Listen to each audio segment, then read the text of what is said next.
Joel Embid, he ass is on big boy duty, man. Yes, this video is about Joel Embid. He has officially been ruled out for the rest of the NBA season due to the knee injury. And we're going to discuss about how I personally feel about this. I think it's a good idea that Joel Embid, is shutting himself down for the rest of the season because currently, as we all know, the Philadelphia 76ers, they not doing shit in the NBA playoffs. I don't even think they're going to make it to the NBA playoff. They're a shitty team, just like the Phoenix Suns. Y'all can go back and watch my couple episodes earlier before this one upload. That I'll talk about the Phoenix Suns, how they're a bad basketball team. I feel the exact same way about the Philadelphia 76ers. Everything that could have gone wrong, everything that the speculation before it, the Paul George trade had went down, and the speculation about Paul George possibly coming and joining the Philadelphia 76ers, how Joel Embid can't stay healthy, this team not gonna be able to stay healthy, etc., etc. It came to fruition. And anybody with an open eye seen this coming. Now with Joel Embid, it's just a bummer because right now the Eastern Conference, I'm not gonna say it's kind of like it's weak. I feel like the Eastern Conference is kind of stronger than it was the previous years. But right now, currently, that the 76ers, they is the bottom of the East, currently ranked at 12th, the 12th seed. I don't think they're gonna make much noise. I don't even think they're gonna make the play-in. Once the 82 game season is over with, they are gonna be in Kabul or they're gonna be anywhere but the NBA playoffs. Let me just say that. And with Joel Embid shutting himself down, I just think it's a good time for him to reflect, get the surgery done, and get fully healthy, man. Because he been battling injuries ever since he came into the league. And I just think and after this injury, I think he just need to look at himself in the mirror and reflect on what he's doing wrong and what's going wrong with his body. And I think a lot of this got to do with his work ethic, his conditioning, and I think he need to lose some weight. And I know a lot of people like to talk about the Zion, he coming in no weight. Same thing we can say with Joel Embid. With Joel Embid being a big man who's like 280 pounds, 290 pounds, however you want to slice and dice it. He's obviously he is a center. He's a big man. But the thing is, he play a lot on perimeter.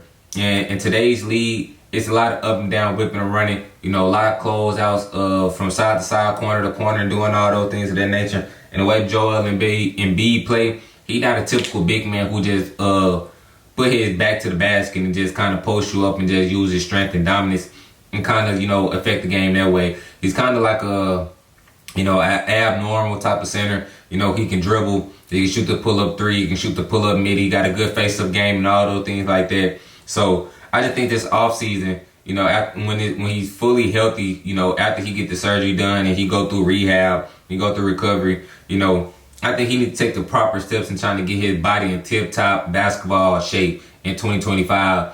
Well, next year will be 2025, 2026 season. But when he come back, he need to get himself in that type of shape and not coming back with the same problem, because it's been the same thing year after year after year, and which been the main problem with the Philadelphia 76ers since he got drafted there. The same reason why we still going through the process 9-10 years later. I'm tired of processing. By now, this nigga, like, the process is like, y'all remember 2K17? Was it 2K17, 2K16? When we was on the loading screen forever? The way they were processing, that's the same damn process with Joel Embid. We still waiting on the process to get done downloading. Like, how much processing can we go through before the process is over? Like, your whole career can't be a process. That's just my biggest thing. And the type of season that Joel Embid, he missed a numerous amount of games this season. He played 19 out of 58 total games that he could have accounted for. He only played 19 games out of the 58. And he had career lows and everything. Averaging 24, 8, and 4, which, the numbers don't sound too bad, but obviously, with Joel Embid, we expect way more. Joel Embid was supposed to come into this season. I think he just won MVP, 2 years ago or just last year. And, he's supposed to come back with vengeance. And he haven't been able to get past the second round in the NBA playoffs since he got into the league. And that's the issue. when we supposed to be naming him the best big man in the league. You know, we supposed to be naming him a top 3 player in the NBA. He's supposed to be taking over the mantle and doing those things of that nature. You know, Joel Embiid, you just need to look yourself in the mirror, because a lot of the downfall of the Philadelphia 76ers has come at your feet. You know, you not being able to take care of yourself. You not being able to be there for your teammates. You dare leaving Maxey by himself. And I just think that's, you know, not fair to Maxey, who out there playing hard, who giving the franchise everything he got, giving the organization everything he got, which he been stepping up his level of play year in and year out, and who trying to be there for his team, making sure he in tip-top shape to be able to play 82 games plus a whole postseason run, which something that you need to be able to be more accountable for, especially you being the face of the franchise, you being the leader of the team. And I'm not here to say that the Philadelphia 76ers need to trade Joel Embiid. I definitely think with a healthy Embiid, a healthy Paul George, which I know that sound crazy right now coming out of my mouth, and you know, and y'all hearing it from y'all ears. What, Joel Embiid healthy, Paul George healthy for an entirety of a season, entirety of a playoff? Well, Paul George just did it last season. He played 70 plus games, and he was there for majority of I think he was there the whole playoff run for the Clippers last year, which, you know, obviously he was up and down. We know what playoff P stand for. That means way off P, you know, because the name is self-proclaimed. You cannot give yourself a name and be that inconsistent come playoff time. But that's neither here or there. But the point is that Joel Embiid, he just need to take the time out and get himself right, focus on himself, and actually come back stronger than what he been doing on these previous injuries. And I'm glad he shut himself down, because now he giving himself, I think it's like, 32 games, 25 plus games, let's just say, give or take, games left in the NBA season. You know, the season ends in July. You know, you got all that time to get done with the surgery. You know, you go through rehab, come back in October, maybe not even October, come back, you know, around November, maybe even around Christmas time, where you can make sure that your body is at the 100%. Obviously, you know, when you go through injuries, you're not just going to be able to be 100%, but come back close to 100%. Come back at least where your body be able to be, you know, well rested, well recovered, where you're not just fighting through injuries every damn week. You know, every time we look up, you got man, Joel Embiid got knees of a damn infant baby. He got knees of an 80-year-old grandma. Like, ain't no way. You and Kawhi Leonard, y'all need damn knees, man. Y'all need to find something out. Y'all need to get a bionic chip, or something, steroids, and get the shoe that up or something. Like, I'm tired every time I look up, every 5 games, Joel Embiid is down. He will miss significant time with knee injury. Joel Embiid is down. He might be out for the season.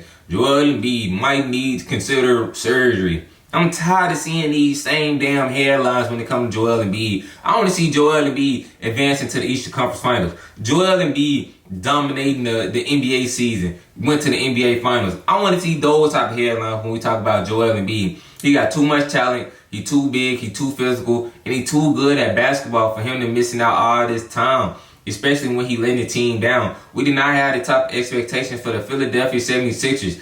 When they made the trade for Paul George, everybody, I don't care what nobody say, we all thought they was going to be at least a top 3 seed in the Eastern Conference this year. No.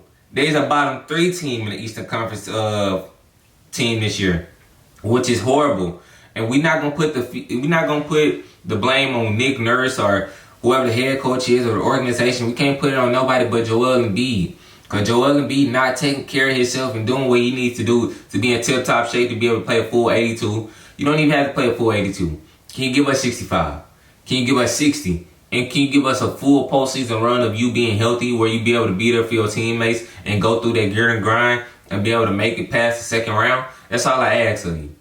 You know, that's all I ask.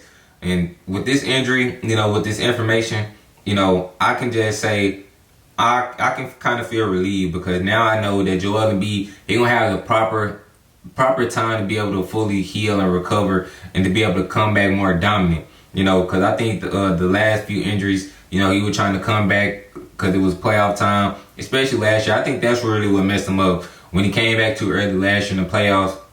and he played on that knee. And he went on a podcast interview, or he went on an interview and said that, you know, it was coming. He was telling Maxey, you know, hey, I got you in the first half, but, you know, third quarter, fourth quarter, I'm not going to be able to do much. You know, I can't even rebound. I can't jump. And it showed. And I just think that kind of hurt him a little bit, was kind of like a domino effect and rippled into this season. You know, so take this time out to be able to get yourself right. Come back dominant, be the dominant force that we know what Joel Embiid can be.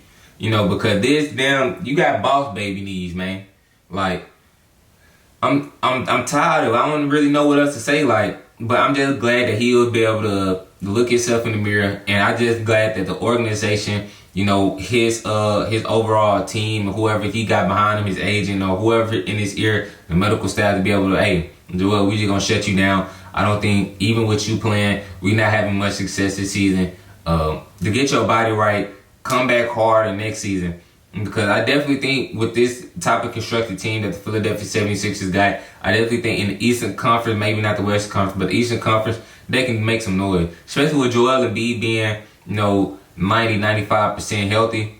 That's scary for the NBA. You know, coming back with a healthy Joel Embiid. We've seen what Joel Embiid can do when he's healthy. You know, he was MVP of the league, averaging 33, 34 points, leading the NBA in scoring.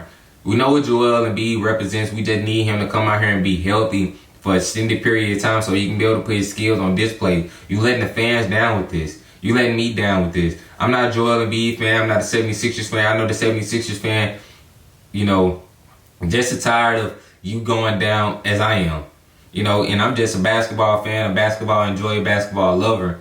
And just to keep seeing the same things repeat itself, you know, it's kind of getting tiring of that. So, Joel Embiid, get yourself together, because I definitely think the Philadelphia 76ers got one more run before I can say they need to break it up. They need to trade Joel Embiid, get off of Joel Embiid. I don't think they need to do it just yet. I think they need to wait at least one more season. Obviously, you know, they're going to have a high draft pick because they're going to be trash this year. But that pick belongs to the OKC Thunder. So it don't even matter about if they low or not get a high draft pick, because the pick not theirs. So that's why I say they need to at least fight it out one more year, because you just signed Paul George. You know, Paul George finally had his first 25-point game season. 25-point game season in about 25 games. I don't know what the hell is going on with Paul George. I'm thankful he said he's going to step away from podcasting world, because Podcast P been looking like Podcast P on the floor. You know, his podcasting is getting away his on the court movement. You know, I don't know who it is here. That's an imposter. You know, but next season I fully expect the 76ers to come back with vengeance, come back with a chip on their shoulder. You know, and just remember everything that everybody's saying about y'all. You know, because y'all fell off a cliff. Being a 12 seed, nobody seen that coming. And I think, you know, with Joel Embiid taking his time off, like I done said multiple times in this video, that's what he needs, man. To be able to sit back, get proper rest, let his knee heal, just let his whole body heal, his arms, his shins, his ankles, his feet. Cause shit, you never know with Joel Embiid. Hell, this man played with one eye, like he was fucking what's this shit what was that villain with the one eye? Man, that man, Batman. I forgot his name, but that's who he looked like, man. With the one eye, he was out there with the one eye. He didn't have migraines, all type of BS. Joel Embiid, get yourself together so we can see you out here and play at an MVP level. And that's all I got to say about this video. Make sure y'all like, comment, subscribe, because that is free. And I'll see y'all next time.